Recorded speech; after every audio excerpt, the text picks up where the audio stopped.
care of transgender people before transgender was cool, and how local and national media people threaten lives of gay men and women daily. One of the big attacks on people that voted for Trump, or it doesn't happen to be Mr. Trump, it has to be anybody that's conservative, is that we're racist, we're anti-gay. And I'm a registered nurse, and I was taking care of individuals such as these in the 90s when it wasn't even being talked about. And we risk our lives in the medical field. We were exposed to various occupational hazards, and there have been some of my colleagues that have died because of this exposure. And one of the things that we have to tolerate is our local newspapers, our national newspaper, our media people actually attack us people just because they are bigoted and don't want to understand who we are.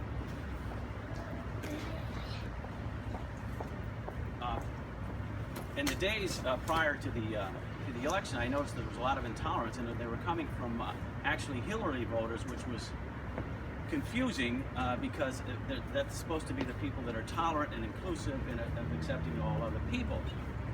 So I used my communication background and my mental health background to diagnose what was happening. And it's actually, you don't have to do a lot of research, but Bill Clinton was interviewed in February of 2016 of what he thought of the candidate of Mr. Trump, and he says he's a formidable person and he has his pulse on the electric, and the only way that we're going to beat him is to portray him as a bigot and a monster. And per John Dickerson, who's a political analyst, if you YouTube the analysis of the election, he explains that the best way to get out votes is to create anger. And a great way to create anger is to create hate. So if you notice, a lot of the media, which I would say are 90% progressive, work 24/7 to create a lot of hate toward Mr. Trump. In fact, if you look at a lot of news, it's not like news reporting, it's news distorting. The news is meant to make you feel and think a certain way rather than to educate and inform you so that you can make your own opinion.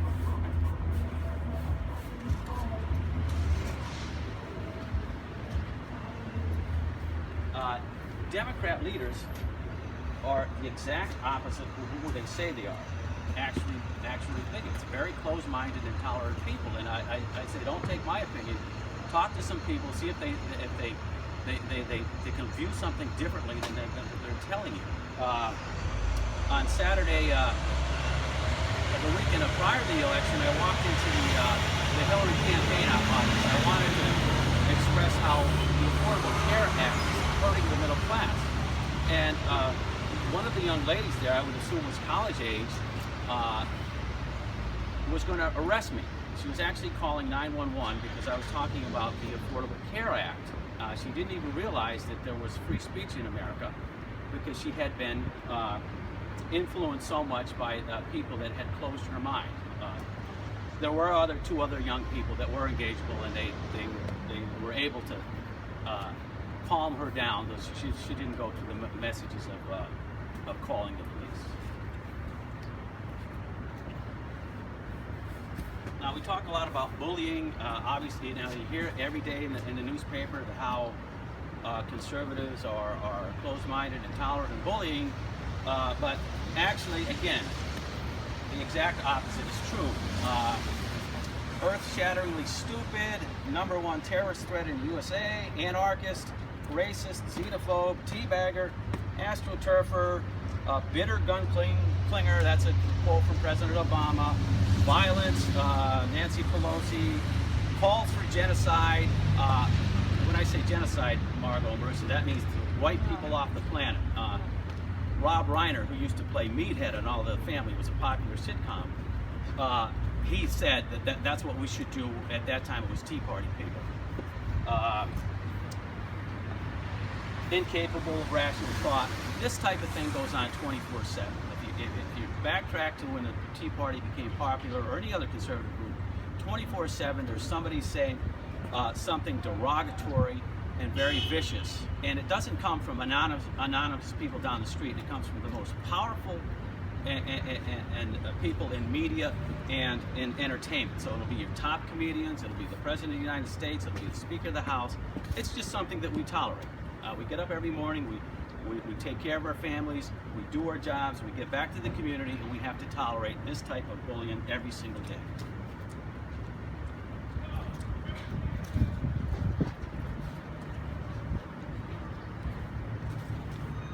You have John Cole, Steve Corbett, Chris Kelly. Haters are going to hate, hate, hate. Using a little bit of, who is that, Taylor Swift? Haters are going to hate, hate, hate. Yeah. And it's just a coping mechanism. I know these guys are going to write an article that's defamatory to me or people I like. It's going to happen every day. So you accept it, and the coping mechanism is to shine some light on it, and it takes the power away from it.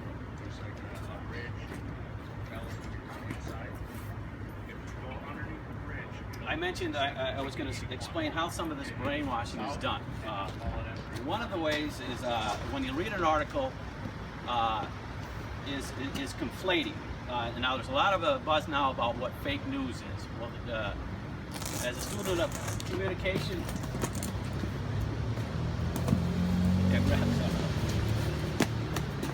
as a student of communication, I actually read things and ask questions. That's what you're supposed to be taught in school. In other words, to be a critical thinker. So when you look at all your articles in the news about immigration, just about every one of them is fake, and I'll explain why. It's because they conflate. They're comparing two different subjects. They're comparing two different subjects, like that, a keys and a cough drop. And what they do, you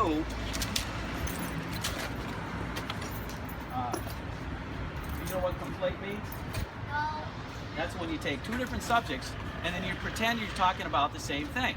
So when they use immigration, they start out talking about illegal immigration. They're actually talking about legal immigration. So they mix the two subjects together, and they do that intentionally so that you don't know what you're talking about by the time you get to the end of it. For example, what are some differences between legal immigrants and illegal immigrants? Legal immigrants built this country, I mean, from way back from the beginning times, and they cover all peoples from all over the world. Illegal immigrants generally come from one section, for the most part. Legal immigrants are strictly scrutinized and have very high barriers to come in. Their mother is a legal immigrant. She had to spend a month in her away from home in another island in the Philippines, in Manila, in order to do the paperwork. And she had to do a physical test, a mental test in her country, and pass a whole bunch of screening questions, prove that I was financially able to take care of her if something happened, and she had to prove that she was financially and emotionally fit to come here, and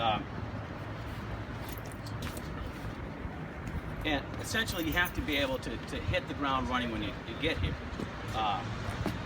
Illegal immigrants they just have to be here. They also enjoy very special privileges when they get here. They have, again, they're in the top 5 in terms of why the media believes they are important. They actually have politicians that we pay as United States citizens that work in their behalf.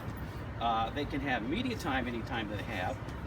There's probably not a major city or a significant city or state that they can't call and get immediate services, either housing, money, protection. Right now, for example, Rob Emanuel is raising $1 million for illegal immigrants in Chicago, in a town where they have 700 of regular citizens that have been murdered this year. He's putting up $1 million for illegal immigrants. That's how great of a status they have. So we're really not talking about the same category. So I would encourage anybody, when you see an article on supposedly about illegal immigration, see if it's conflating. Are they talking about legal immigrants, which is not the same category, and just trying to fool you into thinking it's the same category? It's not.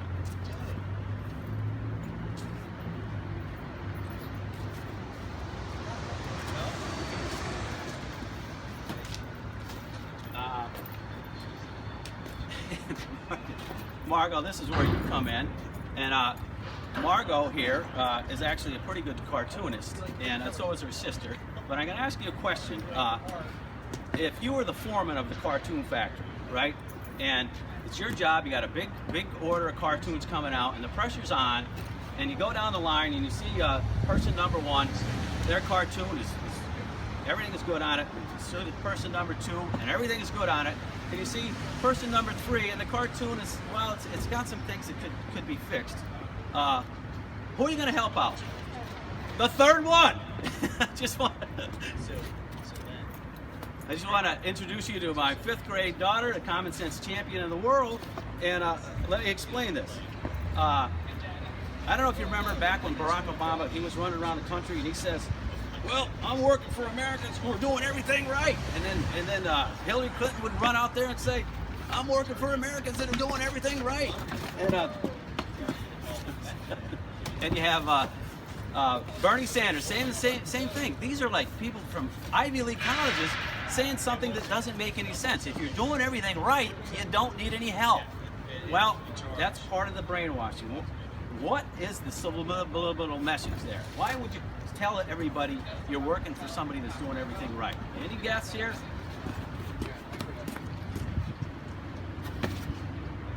Again, you can't do anything without the government's help. That's basically what they're saying. They want to convince people, and we have even Donald Trump, who's a billionaire, hasn't done everything right. His Trump University, I don't think, was his finest hour. It's not something he did right, but he's still a billionaire. The fact is, there's so many opportunities. There's a lot of ways we can improve, and we can teach anybody to be successful.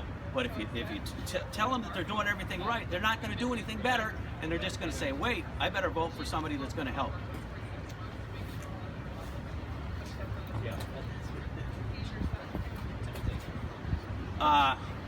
Another part of brainwashing is oppression. Here's an interesting thing. This is something that actually Donald Trump has said. Mexico is not sending us their best. And boy, the whole world blew up. How can you say something like that? And, it's my God. This is incredible. It's the worst thing in the world you could say. Well, here's an example. Let's assume that you're on the $1 million.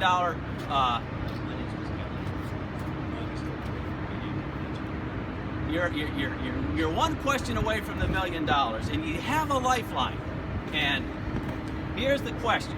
So you call up your lifeline, which is, what are the demographics of undocumented people coming over? And so you're asking, and you're seeing the line, how many doctors, how many lawyers, how many chemists, how many architects are coming over amongst the undocumented group? And all you have to do is say, this is true or false. Well, are you thinking you're going to get the $1 million? Well, sure you are, because it's true. It's true. This is a true statement. And one of the things that has happened with our country is we're not able to say things are true. It's an oppression of free speech. And the reason that is happening is because people that don't want other opinions want to block those opinions out.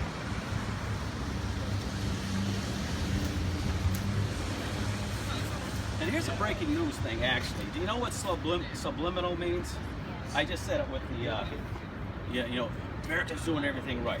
Here's another subliminal, and again, it speaks to fake news. And this was I noticed this on a Yahoo page, and it was actually a CNN article.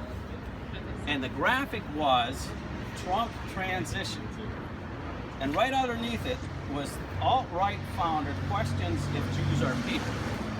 Now the storyline was something different, but what you saw, say from 5 feet away, was Trump transition and alt-right founder questions if Jews are people. So you're putting together somebody that hates Jewish people and Donald Trump. That was intentional. That was subliminal. That was the message. They didn't.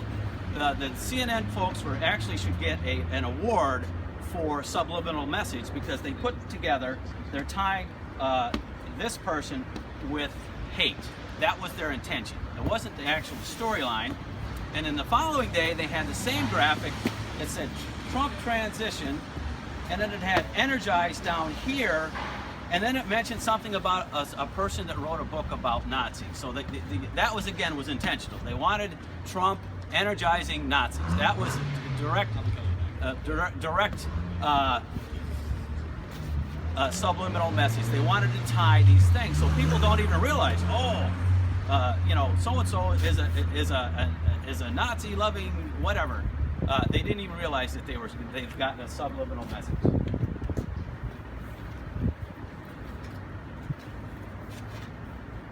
This is just, you're seeing a lot of stories about fake news. Well, my assessment, the reason we're hearing about fake news, that is the fake news.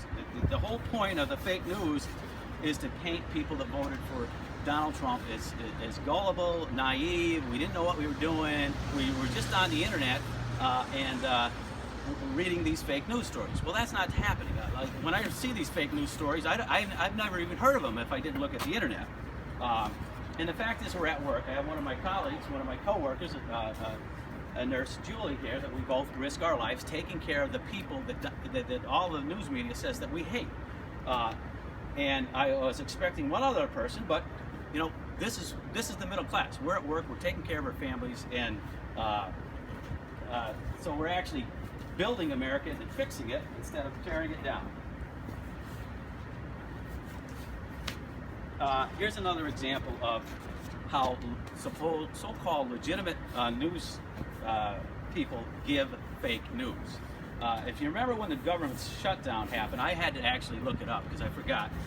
But a real catastrophe. I remember the first space shuttle. I was pulling into a driveway outside of State College, Penn State, where I lived, when the shuttle disaster with the teacher went down. I was at work at SCI Waymart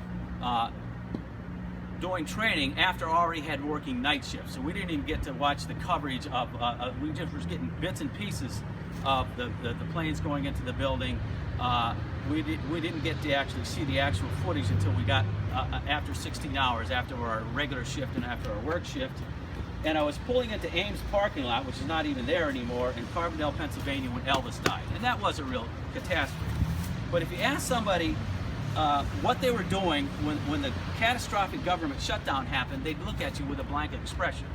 But that phrase was repeated over and over and over by legitimate media people, and the Republicans were blamed for this catastrophic shutdown when it really wasn't a shutdown. It was just to make people feel and think a certain way that something terrible happened. And all that happened basically was that lots of government employees got free vacation and didn't have to use any time.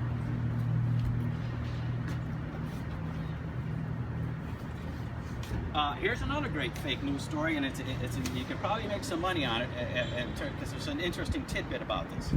But there's a website out there, White House Briefing Room Champions of Change. Do you know who Margot and Marissa Natasha Legrand is? Yes. Okay. Very good. A lot of people don't know that. But at one time she hasn't really been in the news. But on the White House website, it says she has worked tirelessly to organize fast food workers around the country. And she was, I believe, 22 at the time, and she was worked at the Kentucky Fried Chicken, and somehow she got some media thing, and she got invited to Steve Colbert, and she got on to Steve Colbert, and she says, "I'm sick and tired of being sick and tired," and everybody would clap their hands, and then she was invited to see the Democrat leaders of Congress, and she got in front of them and she'd say, "I'm sick and tired of being sick and tired." And then the President Obama actually invited her to the White House, and of course she got up there and she says, "I'm sick and tired of being sick and tired." Well, it turns out Natasha worked 15 hours a week, which is ridiculous. How do you get sick and tired of working 15 hours a week? It's not even hardly worth your time. And essentially what happened is the young lady was exploited. She was used as a symbol. Instead of as somebody sitting down with her and going through some basic job search skills and how to get a job either, up to 40 hours a week or better than minimum wage, they just used her as a symbol, and it actually makes us a laughing stock. There's not many other peoples around the world that would complain about working 15 hours a week. And the unions were a big part of her support, but unions have jobs that pay much more, and they can give jobs to people that pay $20 an hour. They didn't do that for her. They just used her as a symbol. But what's interesting about this is, again, it's featured on a White House website. She was seen campaigning for a very famous political party. And that party was, any guesses? No, it wasn't the Democrat. Well, she was a Democrat. She was actually campaigning for the Communist Party. So President Obama features on his website a communist sympathizer. She was in Chicago campaigning for the communists.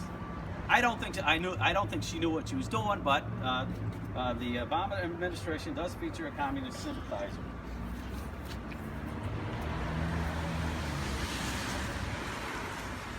This is just a media lie repeated 10,000 times. The Affordable Care Act would not affect those of us who have employer-based coverage. Well, guess what? It's and this was all the way up from before the law was passed, while it was passed, even now. That it said that the Affordable Care Act was only supposed to handle, or address the people that were uninsured in the United States. Well, in fact, it's affecting those of us who have insurance, because our insurance carriers are losing a lot of money, and then they're changing our plans. They're making our plans either more expensive or not as many features. And another aspect of the Affordable Care Act, it was supposed to be a benefit for middle-class families. That's not happening. It's actually a wealth destruction effect on working and middle-class families. My own cousin, her and her husband, they both work full-time. She does quite well with cleaning houses. He's in construction. They have health insurance, but it doesn't fit the requirements of the ACA Act. So they have to pay for their insurance, and in addition, they get a $2,200 tax. It was ruled a tax by the Supreme Court. Another one of my customers just came in, a working class guy. He's paying an $800 tax. So right there, you have $3,000 worth of wealth destruction on working and middle class people. And it was only because the media kept repeating all the benefits of this particular law, and it does benefit people that either don't work a lot or work very little. They can get a very good plan. But another lie that is often repeated: if we repeal this law, that people will be denied access to care. That is not true. You would have the same access as any other able-bodied person does. You could either get it through employment, know somebody that, or marry somebody, or that has care, start your own business and be successful and get care. Even if you have a pre-existing condition, for example, Willie and I work at the State Correctional Institute of Waymar. They hire, if you have a pre-existing condition, you get medical care as long as you're hired there. So there's a lot of options, but you don't see them addressed in the media because they don't want you to know about it.